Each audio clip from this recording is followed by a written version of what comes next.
Today is Halloween Treats Part 2, and we're going to be making soft sugar cookies with frosting.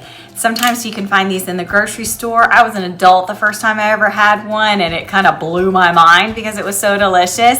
And so I didn't start baking until 5 years ago, and I decided, well, I can make those. So this is my take on soft sugar cookies with frosting. And there are two secret ingredients. And number one, that is 8 ounces of cream cheese. So this is a cream cheese sugar cookie dough.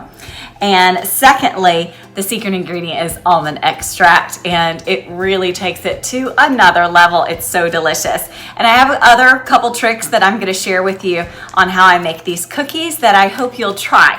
So first thing that we wanna do is cream our butter and our cream cheese together. So we're gonna take 8 ounces of full fat cream cheese plus 3/4 cup of unsalted butter. And both of these things are at room temperature, so they will cream together easily. So let's whip this up and cream it together, which only takes about a minute.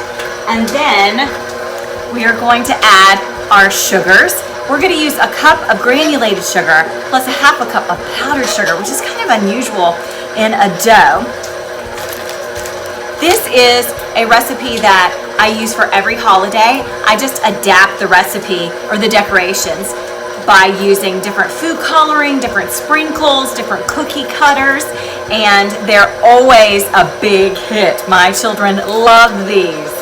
So now that I've creamed the cream cheese and the butter, it was that fast, I'm gonna add a cup of sugar to that, plus a half a cup of powdered sugar. And we'll cream that together till they're both incorporated. And then we're gonna add 1 whole egg, room temperature. Gonna speed it up just a little bit. Nice. Okay, now we're gonna add that egg to it. We're gonna speed it up again. This dough is super easy, comes together super fast. Now I'm gonna add a half a teaspoon of salt, a teaspoon of almond extract,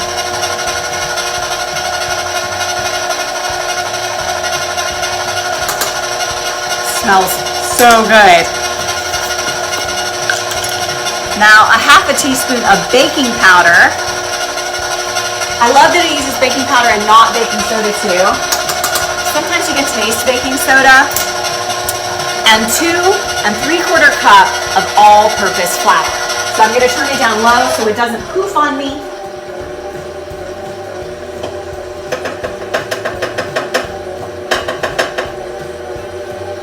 I'll speed it up just a little bit to get that flour incorporated with the sugars and the butter. And that's my dough. So I am going to wrap it up in some plastic wrap, put it in the refrigerator, and wait for at least 1 hour while it cools and solidifies again. And then we're gonna roll it out and put it into different shapes just for fun. My cookie dough has been in the refrigerator for about an hour and a half because I got busy doing some other stuff, but now it is ready for me to roll out. And here are my 2 tricks. I always use a silicone baking mat, and these are a lifesaver. So not only can I literally bake the cookies on this and save the money from the parchment paper that I just have to throw away, because all I have to do is wash this afterwards, but I can also roll out my dough and keep my counter clean, and it's great about not sticking. So I have my cookie dough on this, and here's my second trick. I am going to roll it on powdered sugar, not flour. So once you get your dough onto the powdered sugar, you are gonna roll it a half an inch thick. So once I have this all even, then I am going to use my cookie cutters. Now, you could use any kind of cookie cutter that you like and be creative with it. But today I'm gonna do pumpkins, and I'm gonna do 2 sizes. And then I am going to make a frosting for it afterwards, a vanilla butter frosting. But a cream cheese frosting would also be really good too. Okay, so this is a pretty thick cookie if you want it a 1/2 inch, right? So I don't have to work too long to get it like I want it. And I always have to wear an apron when I do any rolling because I inevitably get the flour or the powdered sugar all over me. Okay. I'm happy with that. Okay, so I'm gonna use this size pumpkin and then a small one. And I am just going to press down, and there it is. And I'm gonna put it on a baking sheet that I put a silicone mat on. When I watch cooking shows, they say a silk mat. And it took me a little bit to realize what they were talking about. So once I get all of these cut out, I'm going to put them in the oven for 8 minutes. But halfway through that time, I'm going to turn the pan around for the even bake that I want. And then once I've hit the 8-minute mark, I will take them out, even though they don't look like they're completely done yet, okay? Trust me, it's going to work. Take them out, let them rest on the pan and cool for 5 minutes. And then you're ready to let them cool completely and frost them in any way that you like. What I would like to do today is to make the frosting, dye it orange, and then do an orange pumpkin frosting and a little green icing at the top with little leaves or swirls to come down. You could easily just put sprinkles on it and not do any dyed buttercream at all. It's up to you. You could also make bats and then do some black sanding sugar on top of the frosting. That would be great too. Okay, and I'm gonna do some little ones too. Like that. And then in the oven it goes, and I'll show you what it looks like after 8 minutes.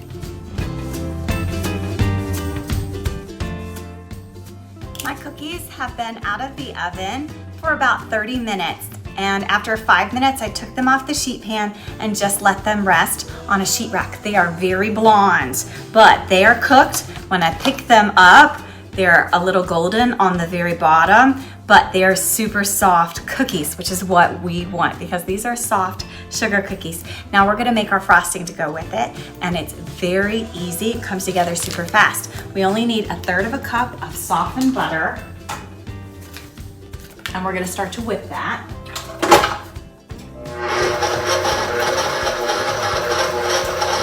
Now to that, we are gonna add 4.5 cups of powdered sugar.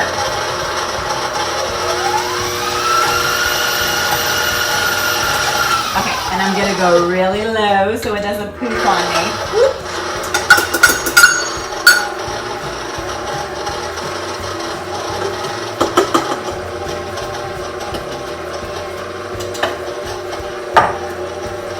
Once that starts to incorporate with the butter, I'm gonna add a pinch of salt, about a teaspoon, and 1/3 cup of whole milk,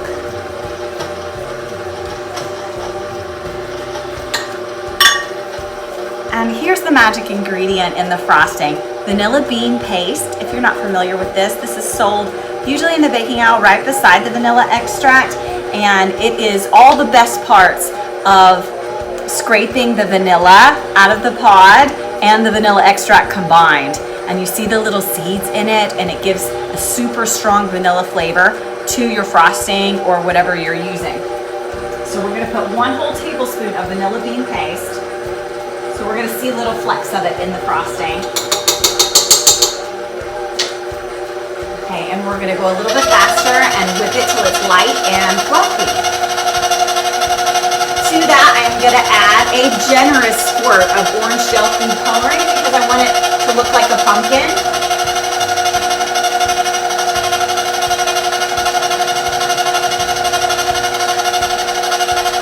I like to make my colors very bright when I bake.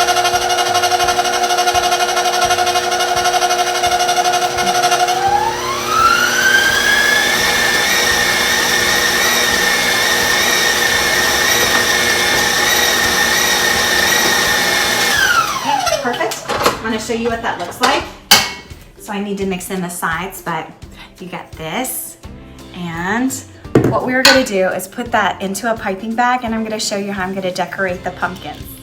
So I've been frosting some cookies, and I'm excited to show you how to decorate them. So I'm going to use a round tip in my bag, and I've got my orange frosting in it, and I'm simply going to make an outline of the pumpkin, leaving out that stem part. So let me show you what that looks like.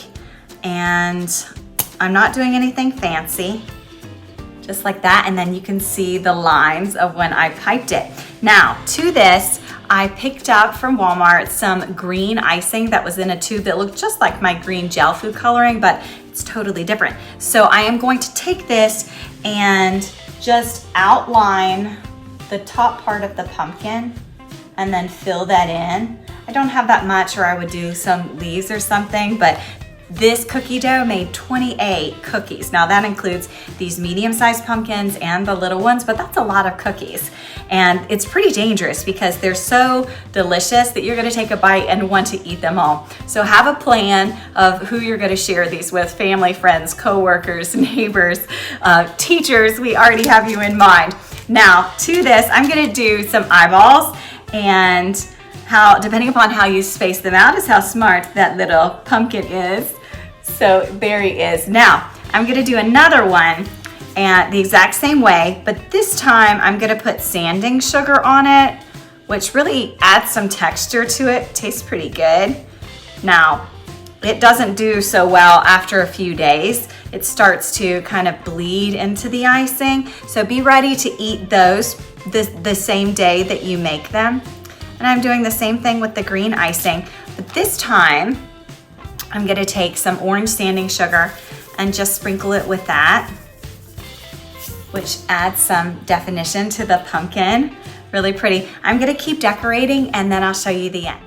I wanna show you the finished product with all of the little cookies. I like the ones where I put the eyes close together. That cracks me up. And that one tube of green icing was enough. And say you couldn't find that or didn't want to do that, you could easily take out 3/4 cup of your frosting and dye it green and then put that on there like that. But I've got this guy right here, and then I just did the plain ones with the sanding sugar as well. And let's give it a taste and see how it is. It's so good. I immediately get that almond extract and all that vanilla bean paste in the frosting. It's like eyes rolling back in your head, kind of good. I hope that you will try this. Thank you for watching Halloween Treats Part 2, and we'll see you next time.